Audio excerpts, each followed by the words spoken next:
Tatawid ako ngayon. Bibili ako ng bigas. Magigising ko lang.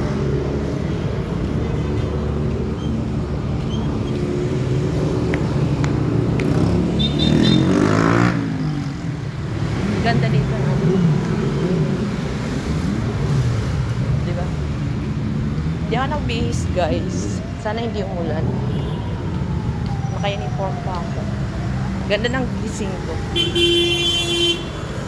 O, diba? Traffic na naman sa EDSA.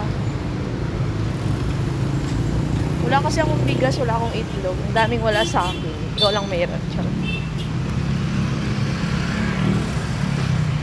Ayan, nakita mo yan, mga yan. Ayan. Yung mga building na yan.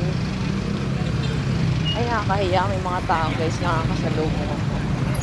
Road pass ka eh. Road pass mo eh. Babay na nga lang ako, guys. Nahiya ako eh.